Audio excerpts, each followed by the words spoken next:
మీ ఎలాంటి వ్యాపార ప్రకటనలకైనా వెంటనే మా ఛానల్ సంప్రదించండి. అందరికీ నమస్కారం. మన ఛానల్ వీక్షిస్తున్న వారు వారి కుటుంబ సభ్యులతో సంతోషంగా చల్లగా ఉండాలని ఆ ఒక్క సుర 33 కోట్ల దేవతకి మనస్ఫూర్తిగా ప్రార్థిస్తున్నాను. ఓం శ్రీ మాత్రే నమః. జయ గురుభ్యో నమః. అయితే ఈ రోజున మనం ధనస్సు రాశి వారికి ఫిబ్రవరి మాసంలో ఏ విధానంగా ఉండబోతుందో పూర్తిగా పరిశీలన చేసి చూద్దాం. వీళ్ళ జీవితంలో వీళ్ళు అనుకుంటున్నటువంటి పనులు ఏ విధానంగా జరగబోతాయి, వీళ్ళు ప్రేమ వ్యవహారంలో ఉన్న వారికి ఎలా ఉంటుంది, కుటుంబ సమస్యల్లో ఉన్న వారికి ఎలా ఉంటుంది, ఉద్యోగం వ్యాపార రీతిలో ఉన్న వారికి ఎలా ఉంటుంది అనే పలు రకాలైన విషయాల గురించి పూర్తి పరిశీలన చేద్దాము. వీళ్ళ అదృష్ట యోగ్యత కూడా ఎలా ఉంటుందో పూర్తిగా చూద్దాం. ఈ యొక్క వీడియోని పూర్తిగా చివరి వరకు చూడండి. మీకు అన్ని రకాలైనటువంటి డౌట్స్కి 100% క్లారిటీ అనేది ఖచ్చితంగా వస్తుంది. అయితే ఈ యొక్క ధనస్సు రాశి వారికి ఫిబ్రవరి మాసంలో కొంచెం ధన సమస్యలు అనేవి తగ్గి వీళ్ళ ఆదాయం అనేది పెరిగే విధానం కనిపిస్తుంది. వీళ్ళకి వేరే రంగాల్లో కొన్ని ఇబ్బందులు ఉన్నా కానీ ధన రంగంలో మాత్రం లక్ష్మీ సంకల్పం మాత్రం నిండుగా ఉండేట్టుగా కనిపిస్తుంది. ఆదాయం వీరు అనుకున్న దానికంటే కూడా వీరు చేసిన విధానం కంటే కూడా ₹1 ఎక్కువగానే సంపాదించుకునే యోగ్యత ఉంది. కాకపోతే అది నిలవాలంటే వీళ్ళ ఆదాయాన్ని వీళ్ళ ఖర్చులు తగ్గించుకొని ఆదాయాన్ని పెంచుకోవాలి. అనవసరమైనటువంటి ఖర్చులు, అనవసరమైనటువంటి వస్తుధారణలు కానీ కొనడం కానీ, అది వాళ్ళు కొంటున్నారు వీళ్ళు కొంటున్నారని చూసి వాళ్ళ వల్ల మనం కూడా కొనడం వలన అనవసరమైన ఖర్చులు పెరిగిపోయి లక్ష్మీ సంకల్పం నిలవదు. కాబట్టి వచ్చినప్పుడు దాన్ని మనం చూసుకొని జాగ్రత్తగా ఉంటే ఈరోజు రూపాయి, రేపు ₹2, రేపు ₹2 రేపు ₹10 అనే అయ్యేటువంటి అవకాశం ఖచ్చితంగా జరుగుతుంది. అయితే ఈ కుటుంబ సమస్యల్లో ఉన్నవారు, వైవాహిక జీవితంలో సమస్యలు ఉన్న కానీ, అక్రమ సంబంధాల సమస్యలు కొన్ని ఉంటూ ఉంటాయి. భర్త వేరే వాళ్ళతో కొన్ని ఇబ్బందులు పెట్టుకోవడము, భార్య మాట వినకపోవడము, ఇలాంటివి కొన్ని జరుగుతూ ఉంటాయి. ఏ ఇంట్లో అయినా జరుగుతూ ఉంటాయి మ్యాక్సిమం. అటువంటి సమస్యల నుంచి కూడా కొంచెం వీళ్ళు బయటపడే ఒక అవకాశం ఈ యొక్క ఫిబ్రవరి మాసం నుంచి జరిగే అవకాశం అనేది ఉంది నిండుగా. కాబట్టి కుటుంబంలో వీళ్ళకి చాలా బ్రహ్మాండంగా ఉంటుంది. సంతానం వలన కూడా చాలా హ్యాపీగా వీళ్ళు ఉండబోతున్నారు, సంతోషంగా ఉండబోతున్నారు. సంతానం లేని వారికి కూడా నూతనమైనటువంటి ఒక సంతానం కలిగేటట్టుగా వీళ్ళు చేసే ప్రయత్నం అనేది ఖచ్చితంగా ఫలించేటువంటి అవకాశం ఖచ్చితంగా ఉంటుంది. అయితే వివాహం చేసుకుందామని వేచి ఉంటున్న వాళ్ళు ఎవరైతే ఉన్నారో, వైవాహిక జీవితం గురించి వాళ్ళ యొక్క కళ్యాణం జరిగేటట్టుగా వీళ్ళకి అనుకూలమైనటువంటి ఒక విధానం కనిపించే ఏర్పాటు జరుగుతుంది. వీళ్ళు చూసుకునేటువంటి ఒక వ్యక్తులలో సరైన వ్యక్తిని వీళ్ళు చూసుకోవడం వీళ్ళకి పెద్ద పరీక్ష. అంటే చాలా సంబంధాలు వస్తూ ఉంటాయి. కాకపోతే ఎవరిని చేసుకోవాలనే ఒక ఆలోచన, కన్ఫ్యూజన్ అనేది ఎక్కువగా ఉంటుంది.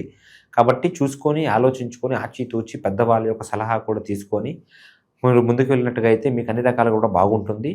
వచ్చే ఉగాది కల్లా కూడా మీకు మంచి నూతనమైనటువంటి యొక్క జీవితంలో మీరు ఎంటర్ అయ్యేటువంటి అవకాశం ఉంటుంది. ప్రేమ వ్యవహారంలో ఎవరైతే ఉన్నారో వాళ్ళకు కూడా కొంచెం బ్రహ్మాండమైనటువంటి ఒక అనుకూలత వీళ్ళకు ఉంటుంది. కుటుంబ సైక్యత కూడా వీళ్ళకు జరుగుతుంది. ప్రేమించుకున్న వాళ్ళు ఇంట్లో తెలిసినా కానీ ఇబ్బందులు అనేవి పెద్దగా వచ్చినట్టుగా కనిపించడం లేదు. కాకపోతే చెప్పుడు మాటలు, లేకపోతే మూడో వ్యక్తి వలన కాస్త ఇబ్బందులు పడడం, అది చేయట్లేదు ఇది చేయట్లేదు అని ఎక్కువగా ఓవర్గా ఎక్స్పెక్ట్ చేయడం వలన కొన్ని ఇబ్బందులు అనేవి పడుతుంటారు. ఇవి లేనట్టుగా అయితే మీరు ప్రశాంతమైనటువంటి జీవితాన్ని, మీ ప్రేమ జీవితాన్ని హ్యాపీగా బ్రతకవచ్చు. ఒకరికొకరికి సపోర్టివ్గా హ్యాపీగా మీరు ఉండవచ్చు. అలాగా ఈ యొక్క సమాచారం అనేది మనకి ఇక్కడ వరకు కుటుంబానికి, ఉద్యోగానికి సంబంధించినటువంటి వ్యాపారానికి, వివాహానికి సంబంధించినటువంటి విషయాలు.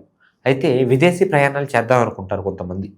ఇక్కడ ఇండియాలో ఉండేదానికన్నా కానీ విదేశాలలో కొంచెం ₹1 అదనంగా సంపాదించుకోవచ్చు, కుటుంబ సమస్యలు, కుటుంబ బాధ్యతలు మనం తీర్చవచ్చు అనే ఆలోచనతో కొంతమంది ఉంటూ ఉంటారు.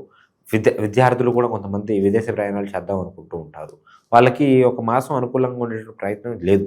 దూర ప్రయాణాలు కానీ, విదేశీ ప్రయాణాలు కానీ ఈ యొక్క మాసం వాళ్ళకి కలిసి వచ్చే విధానం లేదు. కాబట్టి మీరు ఒక మాసం ఆగండి, వచ్చే తర్వాత నేను వచ్చే మాసం తెలియజేస్తాను. దాని ప్రకారంగా మీరు నడుచుకున్నట్టుగా అయితే మీకు అన్ని రకాలు కూడా బాగుంటుంది. ఇంకా భూ సంబంధించినటువంటి విషయాలు, అంటే రియల్ ఎస్టేట్లో ఉన్న వాళ్ళు కానీ, లేకపోతే అప్పటి నుంచో వాళ్ళు సేవ్ చేస్తున్నటువంటి అమౌంట్ని భూములలో ఇన్వెస్ట్ చేద్దాం అనుకుంటారు కొంతమంది. వాళ్ళకి బ్రహ్మాండమైనటువంటి లాభాలు కనిపిస్తూ ఉంటాయి. రియల్ ఎస్టేట్లో ఉన్న వాళ్ళకి కూడా బ్రహ్మాండమైనటువంటి లాభాలు కనిపిస్తూ ఉంటాయి. ఎవరైతే ఆచితూచి అడుగు వేస్తే, ఆలోచించి వాళ్ళు అనుకున్నటువంటి పనులు ఖచ్చితంగా చేస్తే వాళ్ళకి కొంచెం లక్షల లాభం, ఆదాయం కనిపించే ఏర్పాటు అనేది జరుగుతుంది. ఈ యొక్క ధనస్సు రాశికి సంబంధించినటువంటి వాళ్ళకి ఎక్కువగా భూమి వల్ల లాభం కలుగుతుంది. ప్రాపర్టీస్ వలన, భూమి వలన. బంగారం కొనుగోలుగా చేసేటటువంటి అవకాశం కొంచెం ఉంటుంది. ఆ ఒక్క కొనుగోలుదారులు కూడా వీళ్ళు అనుకుంటున్నట్టుగా ఎప్పటి నుంచో కొంచెం వీళ్ళు బంగారం చేపిద్దాము అనుకునే అవకాశాలు కూడా కొంచెం పూర్తయ్యేటటువంటి పరిస్థితులు కనిపిస్తున్నాయి. దీనితో పాటుగా కొంచెం వీళ్ళు ఎప్పటి నుంచో కొన్ని పనులు అనుకుంటూ ఉంటారు. ఆ పనులు అనేవి పూర్తయిపోకుండా ఏదో ఒక సమస్య రావడం వల్ల ఆగిపోతూ ఉంటాయి. ఆ యొక్క సమస్యలు కూడా పూర్తిగా వెళ్ళిపోయి పూర్తయ్యేటటువంటి ఒక అవకాశం అనేది ఖచ్చితంగా 100% జరిగేటటువంటి ఒక పరిస్థితులు కనిపిస్తూ ఉన్నాయి. అది చిన్న పనైనా, పెద్ద పనైనా, ఎక్కడైనా దైవ సందర్శనమైనా, లేకపోతే అది ఎటువంటి పనైనా కానీ పూర్తయ్యేటువంటి ఒక అవకాశం ఉంటుంది. కాకపోతే దానికి ప్రయత్నం మీరు కొంచెం గట్టిగా చేయండి. ఈసారి 100% వర్కౌట్ అయ్యేటువంటి ఒక అవకాశం ఉంటుంది ఖచ్చితంగా.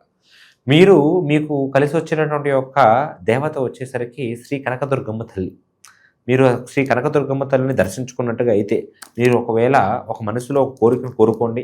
ఖచ్చితంగా కనకదుర్గమ్మ తల్లికి ఆరాధించుకోండి. మీకు ఆ తల్లి మీ యొక్క అనుగ్రహత అనేది మీకు ఖచ్చితంగా ఉంటుంది. వీలైతే మన విజయవాడలో శ్రీ కనకదుర్గమ్మ తల్లి యొక్క ఆలయానికి కూడా మీరు దర్శించుకునేటువంటి ఒక అవకాశం ఒక రోజున మీరు కలిగించండి. అది ఈ యొక్క మాసంలో కాకపోయినా ఎప్పుడైనా మీరు కలిగించుకోండి. అక్కడి నుంచి మీ జీవితం అనేది ఇంకో మలుపు తిరుగుతుంది. ఎందుకంటే ఈ ధనస్సు రాశి వారికి అమ్మవారి యొక్క అనుగ్రహం, ఆ శ్రీ కనకదుర్గమ్మ తల్లి యొక్క అనుగ్రహం అనేది ఎక్కువగా ఉండేటటువంటి అవకాశం బలంగా కనిపిస్తుంది. వేరే రాశి వారికి పోల్చినా కానీ వీళ్ళకి కొంచెం ఎక్కువగా ఉంది కాబట్టి అది మీకు తెలియకపోవచ్చు. కాబట్టి మీకు తెలియజేస్తున్నాను. అమ్మవారి యొక్క అనుగ్రహం అనేది ఖచ్చితంగా ఉంటుంది. ఉదయాన్నే లేచి మీకు వీలైతే అమ్మవారికి హారతిని అందజేసి దీపాన్ని వెలిగించి ఒక 3 నిమిషాల పాటు గుళ్ళో కూర్చున్నా, మీ పూజ గదిలో కూర్చున్నా ప్రశాంతంగా మీ జీవితం రోజంతా కూడా చాలా బ్రహ్మాండంగా జరుగుతుంది. అది పెద్ద కష్టమేం కాదు. రోజు కష్టాలను అనుభవిస్తూ, అవమానాల బారిన పడుతూ, సమస్యల బారిన పడేదానికన్నా కానీ ఉదయాన్నే లేచి మీ జీవితాన్ని అక్కడ అర్పించి అమ్మవారి సంకల్పంలో మీరు బ్రతికినట్టుగా అయితే మీకు ఎటువంటి సమస్యలు అనేవి రాకుండా, రాబోయే సమస్యలు కూడా పూర్తి పరిష్కారం అనేది ఖచ్చితంగా అమ్మవారు ఖచ్చితంగా కలిగిస్తుంది. అలాగా మీరు చేసుకోండి. నేను చెప్పినట్టుగా మీరు నడుచుకుంటే మీకు అన్ని రకాలుగా కూడా బాగుండేటువంటి ఒక అనుకూలత అనేది జరుగుతుంది. గ్రహాల అనుకూలత అనేది ఒక 3-4 గ్రహాల వరకు మీకు అనుకూలిస్తున్నా కానీ మిగతా గ్రహాల అనుకూలత అనేది బ్రహ్మాండంగా ఏమీ లేదు. కాబట్టి చూసుకోండి. ఏ పని చేసినా కానీ మైండ్ఫుల్గా చేయండి, ఫోకస్తో చేయండి. ఇది మన ధనస్సు రాశికి సంబంధించినటువంటి ఒక విషయాలు. ఇది కేవలం మనకి గ్రహ అనుసాచారం మాత్రమే. మీరు మీ జీవితంలో, స్వయ జీవితంలో ఎన్నో సమస్యలు, ఎన్నో ఇబ్బందులు మీరు పడుతూ ఉండొచ్చు. తెలియకుండానే ఏదో శక్తి మిమ్మల్ని లాగేస్తూ, ఏదో నరదృష్టి, నరముప్పెన, చెడు ప్రయోగాలు, చేతబాడి పనులు కూడా కొన్ని అనవసరంగా మన పైన దృష్టితో కొంతమంది మన పైన చేస్తూ ఉంటారు. అటువంటి సమస్యల నుంచి కూడా మీకు పూర్తి పరిష్కార మార్గం ద్వారాగా మంత్రసార ప్రకారంగా అమ్మవారి సంకల్పం మీ పైన పూర్తిగా ఉండేటట్టుగా మీ యొక్క జాతకం, జ్యోతిష ప్రకారంగా అన్ని విషయాలను కూడా పరిశీలన చేసి మీ యొక్క ఫోటోను కూడా సందర్శించి ఎక్కడి నుంచి ఫోన్ చేస్తున్నా కానీ మీకు పూర్తి పరిష్కార మార్గం అనేది ఖచ్చితంగా తెలియజేయగలుగుతాం. కింద కనిపిస్తున్నటువంటి మా నెంబర్కి ఒక్కసారి మీరు కాంటాక్ట్ అవ్వండి. మీ జీవితంలో పెను మార్పులు తెప్పించేటటువంటి ఒక అవకాశం ఖచ్చితంగా మీకు చేస్తాను. సర్వే జన సుఖినో భవంతు, లోకా సమస్త సుఖినో భవంతు. విజయీ భవ.